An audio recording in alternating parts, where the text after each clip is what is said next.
Hey everyone, my name is Dr. Dolores Tarver. I am a licensed psychologist here in Georgia, and it is time for the Tea. Tea Time with Dr. Tarver is a podcast that is intended to encourage wellness. It is not meant to be a substitute for a relationship with a licensed mental health provider. So here we are. We have made it to July. If you are like me, these months have been speeding by. And July is Black and Indigenous People of Color Mental Health Awareness Month. And so I want to drop a little bit of knowledge about some of the things that are unique to this population. They will be things that a lot of people experience. However, there are some unique things that are particular to this group. So, where this topic came from, so I was talking to one of my clients, and we were talking about her day and how her day gets started. And she described it as chaos and coffee. And so that is going to be my title for today, Chaos and Coffee, as we are talking about reducing stress in people who are Black, Indigenous, or people of color. So let's get into these dynamics. So 2008 is when Black, Indigenous, People of Color Month was created. It was started by B.B. Moore Campbell, and it really is to just bring awareness to some important aspects of the issues that underrepresented groups experience. And according to Mental Health America, people of color have higher risk factors for alcohol disorders, anxiety, depression, eating disorders, and psychosis. However, there are a lot of other things that contribute to these risk factors that need to be addressed as well. So, systemic racism is at the top of that list. Racism in itself has been a huge contributor to mental health issues in people of color because it's ongoing, whether that is financially, I can't access the same interest rate at banks or can't access any kind of loans at banks at all, whether it's not being able to access certain types of housing, adequate housing, housing in neighborhoods that are safe because of my ethnicity. Perhaps it is a lack of access to healthcare services, particularly when we're talking about healthcare in rural areas or in areas where you have poorer communities where healthcare in general is just fewer and far between for options, as well as providers who are sensitive to the needs of people of color. That's where we start getting some of these health risk disparities when people are going in. You're being dismissed when you're addressing particularly women and pain, being dismissed, or if you have a pre-existing anxiety disorder or some other type of illness, then often people don't do any more additional work because they want to attribute everything to that one blanket cause, as opposed to recognizing that we can have multiple things affecting us at any given point. And so we're less likely to get the scans that we need to make those diagnoses and get them early. We have had negative experiences with healthcare providers, so we're less likely to go into these healthcare environments because we don't expect that we'll be given the adequate treatment that we deserve. And then oftentimes you have still this barrier in terms of seeing people of color in places where people can adequately access. If you don't have insurance, or you have some of the insurances like a Medicaid that people don't want to take because of how Medicaid reimburses, then you're still in a situation where even though I have insurance, I still can't access the type of provider that I want. And then co-pays can be a barrier as well. And so here I am, I'm dealing with this racism, I'm dealing with this stress. I may be in a food desert in an area that doesn't have good quality, healthy food, or in an area where there is healthy food, but the prices are so high that I can't afford them. There could be transportation issues that I'm dealing with, not to mention the microaggressions, those subtle aspects of racism that people deal with from day to day. So whether we are being discriminated against, or there's looks, or we're being stopped by the police at higher rates, or we are being sentenced more harshly for less serious crimes. There's just a lot of things that can affect a person's health and awareness and health and wellness, and misdiagnosis is at the top of that. So oftentimes we are misdiagnosed, and mental health disorders in particular can be misdiagnosed in people of color. Psychosis is at the top of that list, schizophrenia. And so what may be cultural traditions and things that we are experiencing that don't mean that we're at risk for some kind of psychotic break may be misinterpreted as some kind of psychotic behavior. Sometimes we are over medicated, and other times we are under medicated. We're at higher risk for trauma because we have the racism on top of some of the other systemic issues that come along with racism, and even just in terms of education. And I know a lot of you have been following the news and recognizing that we're getting rid of critical race theory, though some would argue there was never critical race theory in schools. But what that essentially translates over into is that my stories are not being represented in my education. And we do know that historically we have wiped out populations of people of color and tried to cover it up. And so we're now becoming more and more aware of cities who have just been wiped off the map because people of color there were doing well and thriving. And there were groups that came along and destroyed those people in their towns and buried them underwater or buried them under parks. And so we still are learning more about how our history has been altered, if you will. So how does that affect people of color? Well, we know that stress makes everything worse, right? So it's like that seasoning. I know that some of you all have seasoning that you put on everything. It's your go-to seasoning. Well, stress is like that go-to seasoning, only it has a negative outcome. It affects us physiologically with headaches and body aches and pains, and we can overeat and undereat. We even have higher risk factors for diabetes, cardiovascular events, diarrhea, constipation, your GI kind of issues, heartburn, stomach pain. And I know a lot of you are thinking, wow, that's how I feel every day. But we have attributed to other things because we're so used to having, I often say we're so used to suffering as people of color, we don't really realize when something is wrong because it's been going on so long. It can affect our skin and show up as acne or rashes. We can be at higher risk for psoriasis and eczema. These are things that are affected by stress as well. Increased heart rate and that increased blood pressure that puts us at high risk for those cardiac events, and then even decreased bone density. And I know you all are thinking decreased bone density, like what? My bones are affected? But we carry cortisol is what we release when we're stressed out. And these are, and I try to talk to people in the way of when you're in a constant state of stress. So your body doesn't get a chance to relax, and it is constantly fighting, releasing this cortisol. There's only so much that your body can handle before it becomes overwhelmed, like any other system. So if you think about your car and your car being overheated, you can't drive your car for long periods of time. When it's overheated, it will start shutting down on you. Our bodies are the same way. For women, that can show up in irregular or painful menstrual cycles, reduced desire to have sex. For men, impotence, low sperm count, and also low sexual desire. And then we have a lower ability to be able to fight off illnesses. And so we wonder, why are we constantly sick, right? So you get that summer cold, then you got a winter cold, then you get a fall illness, then you get, so you're year round, you're dealing with something and you never quite feel like you've been able to catch up. It's like this constant state of running. And then mentally, what does that look like? So decreased ability to attend and concentrate. Our memories are not as good. We're not as sharp. We're not as productive.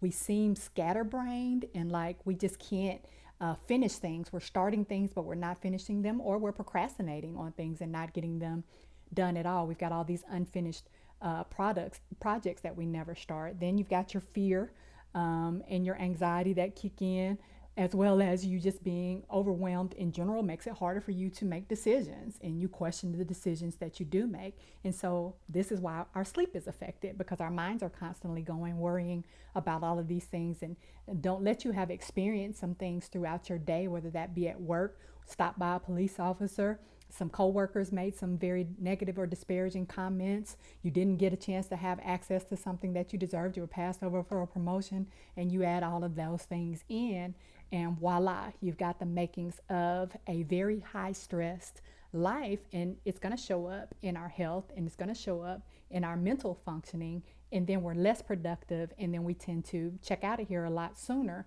because of all this ongoing stress. So how do we reduce the chaos, if you will? How do we reduce this stress? So, I'm not going to sit and pretend to you that these strategies that I'm about to give you are going to address the issues of racism and discrimination and harassment that we experience, the trauma, the seeing people that look like us be killed constantly, that there is not always justice for people whose lives are taken unnecessarily at the hands of people who utilize their power for evil. But I will say to you, they can help buffer the effects of those stressors and allow you to be able to better manage those things, so you're less likely to have some of those more chronic and severe symptoms, right? So prevention is the best thing. So if I can stop it altogether, that would be my goal. But after that, I want to intervene early to make sure that I'm addressing it so it doesn't end up getting worse than it needs to be. So step one is going to always be identify your triggers and your cycles. All of us have things that trigger our stress. And we also have cycles that we engage in when we are stressed. And some of you are very clear about what those are. When I'm stressed, I'm up at night, I'm thinking, so while I'm up, I'm going to be overeating, or I'm going to be shopping, or I'm going to be drinking, or calling somebody over to give me some time and attention, ways to numb myself or not have to deal with this pain. So once I figure out what that cycle is, that's when I can drop in these interventions. And so I want you all to be very clear that if you are in situations that you can change, that is going to, of course, be a good option for you. So if right now we're in a position where there are a lot more career opportunities out there, this may be a good time for you to switch jobs, to get a higher paying job, to get a sign-on bonus or some kind of other benefits for switching careers. So this may be the time to move.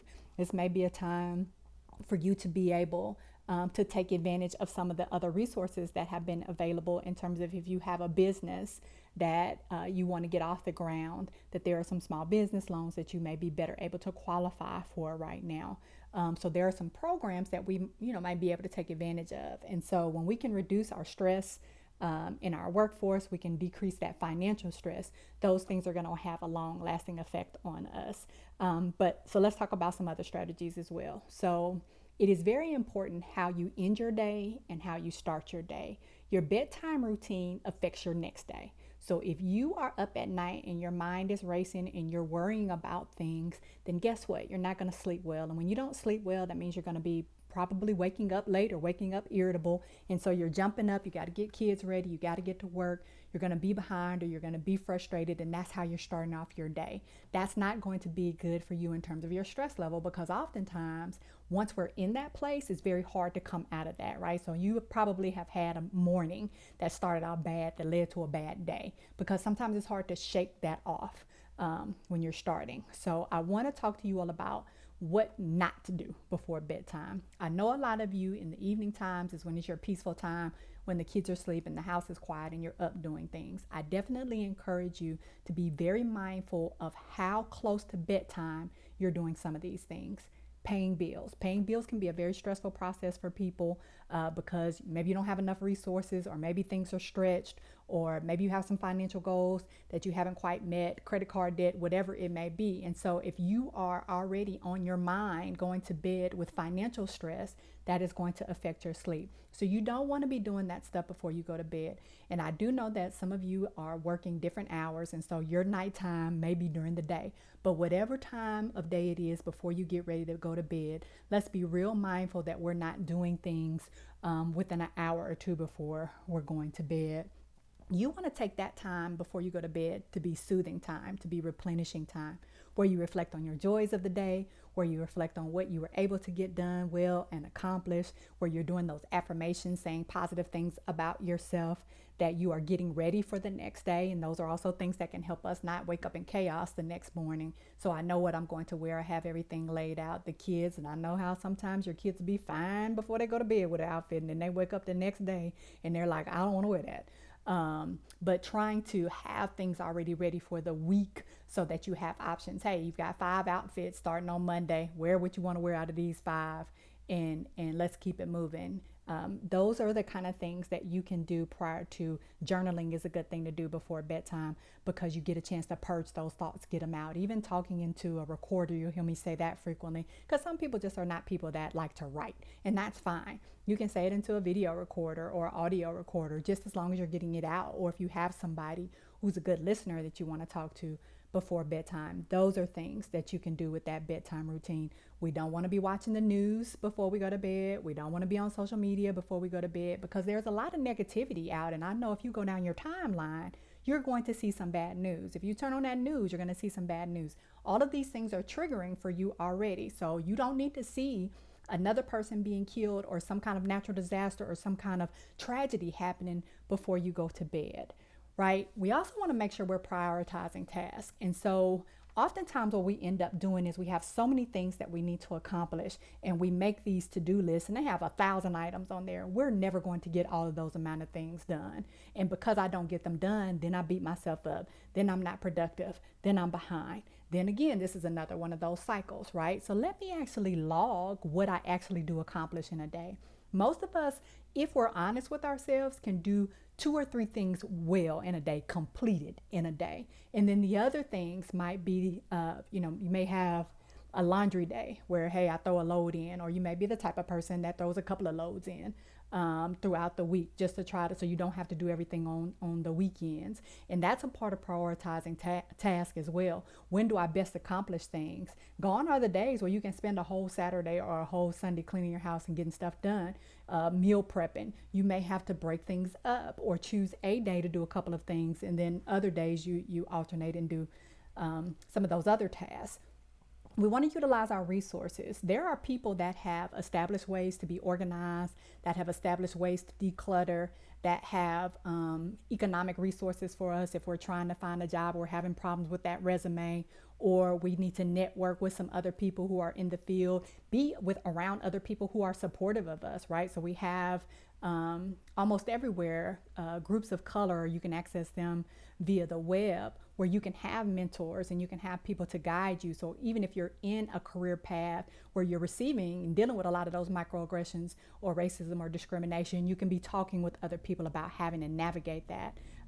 Those support systems are really important. And oftentimes people of color don't like to go to other folks. Like, I don't want to feel like I'm a burden. I don't want to have to ask for help. I'm used to having to take care of everything on my own. I don't trust people, particularly with my personal information. But it is important that we create some of those safe spaces so we can have some accountability, because sometimes there are things that other people can see that we don't see. And so it may be what's causing me stress is that I'm in this pattern, this cycle, right, that we talked about, and I don't see it. But somebody outside of me may be able to tell me, hey, there's actually a different way to do that. Have you tried this? Having compassion with yourself is super important, because we are so hard on ourselves. And if you think about being criticized by someone else and how that makes you feel, how do you think it feels when you do it to yourself every day? When you're constantly telling yourself, well, you didn't accomplish this, or you didn't, that comparison behavior, right, that we engage in, you didn't do it at the same rate that this other person did. They're more productive. That's why they have all of these things and you don't. Forgive yourself, and also be able to apply lessons that you've learned instead of beating yourself up about those consequences, right? Sometimes consequences shape us to be able to make better choices and decisions, because now I have additional information to be able to make more informed decisions. You've got to take care of yourself in terms of your body care as well as your mental health. So what you put in your body in terms of what you eat, what you drink, I know a lot of places that are supposed to be stress-free can also be a negative place for you too. So if you've got asthma or you've got other health conditions and you don't need to be in an environment like a cigar bar, then find some alternatives to cigar bars. Like, there's a way for me to gather socially with people without having to be in that space. If I'm having problems with substances, I don't need to meet people at the bar to be able to socialize. I need to find some alternatives to that. And that's where finding community groups or organizations that can support you can be really important. And this includes even support groups that may be out available, particularly for areas in which you struggle. I cannot emphasize enough the importance of regular checkups. Your eyes, your teeth, your heart, your blood, right? So us making sure that we're getting those screenings, because those are the preventative things that we can end up addressing. So, hey, if I catch something early, then I don't have to worry about, by the time I go to the doctor, I've got stage 4 cancer, right? And I know a lot of us are fearful about finding out what's wrong because we think it's going to be bad and expensive and I'm not going to get good care and it's going to be something I can't manage. But I guarantee you that if you can find out what it is early enough, that increases the likelihood that it is something you'll be able to manage. Your mental health is really important. I mentioned journaling, but meditation and mindfulness, listening to podcasts, coaching, therapy, reading. These are the kind of things that will allow you to be able to quiet the storm of your brain, right? That chaos that's in there. Because again, it's really important what we put into our bodies. So just like I don't want to add things to my body that are going to have negative effects on me if I'm abusing them, alcohol, smoking, I also want to be mindful of my caffeine intake. I want to be mindful of what I'm watching on TV. I want to be mindful of who I'm listening to, who I'm talking to. Some of you like to call people who are very negative before you go to bed. We talked about your bedtime routine, or talk to these people during your day. Like I'm talking to you on the way home from work, knowing that you're negative, and every time I get off the phone with you, it makes me feel awful. So I want to be strategic about how and when I talk to people, and that includes when you have to have those tough conversations at work with people. I know you get tired of bringing up these issues of race and class and sex and gender and sexual orientation and feeling like you're the person that's carrying all this burden. It is heavy. So you want to be mindful of when you're bringing those things up, and that you're putting before and after you have to have those difficult conversations, something that's involving you and your self-care, some way to replenish, some way to nurture yourself. Negativity can increase trauma. So we want to make sure that when we're trying to eliminate that negativity, that means us too. But also when you're in environments that are oppressive for long periods of time, that's going to have long-standing effects on your mental health and your physical health as well. And so we always want to have exit strategies. If I'm in this place and I need to be in this place short term to get to a better situation, then I need to have a plan. Because what I don't want to do when we get comfortable in situations and, off to the shipyard, we go and we think about it in that way instead of thinking about, okay, what is my plan to get out of here? And I always tell people, look for the goal you want to reach, so your end goal, and then just backtrack to get your smaller sub-goal steps, right? So if I want to go back to school, what are going to be my steps to go back to school? What programs do I want to apply to? What kind of funding is there available for me to apply to this program? Are there some additional resources for people of color that I might qualify for if I want to work my way up into management? And I recognize that I'm in this place that is not going to move me up to management because they have a history of discriminating against people of color. However, what can I do to get some management experience while I'm here, so that I can then take that experience and apply for another job and be able to get that in an environment that is more supportive of me as a person of color. It is important to manage how you start your day. We talked about if you don't get enough rest, you start your day off, you're rushing, you're in chaos, right? So if you need to wake up 15, 20 minutes earlier just to get your peace, to get your for those of you that like your coffee, your tea, your water, your meditation, your prayer, your mindfulness, your relaxation, just sitting outside in the environment, listening to nature, whatever that is. So you start off in a place of calm. There's some apps that can calm you as well. Music, journaling may be the time you want to do that in the morning, so that you're starting off your day in calmness. And I know you all are thinking, I don't want to have to get up 15, 20 minutes earlier. However, if it is going to allow you to be able to start your day off in a healthy way, your body will adjust, but that does mean you need to go to bed, which means you need to know how much sleep that you are required to have in order for you to function optimally. Some people work out in the morning as their way to start the day, right? And so how are we dealing with kids? How can they help us help them?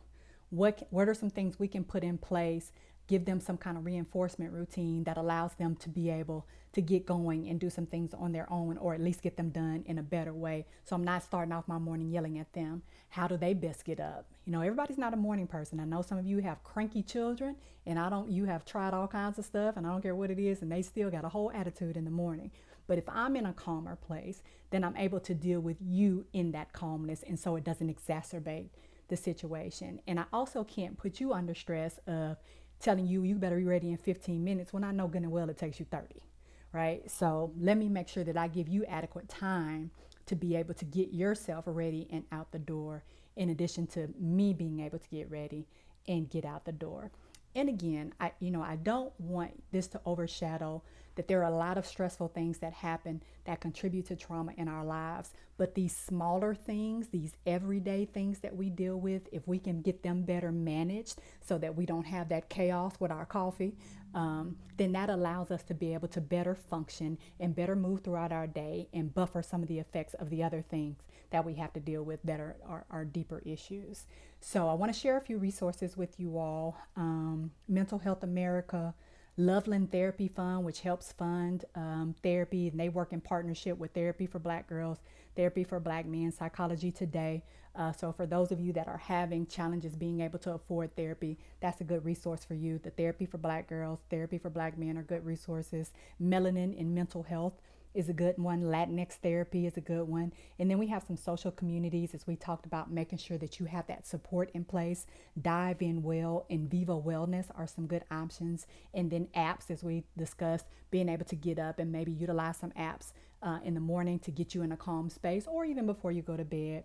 So Shine, Liberate, and Exhale are some good resources for that. And I'll make sure to put that in the description of the episode as well. So let's try to get a little calm instead of chaos with our coffee or tea or water or juice or milk, whatever it is that you have to get your day going, to prevent and buffer some of the stress that we experience. But above all else, you all please be well.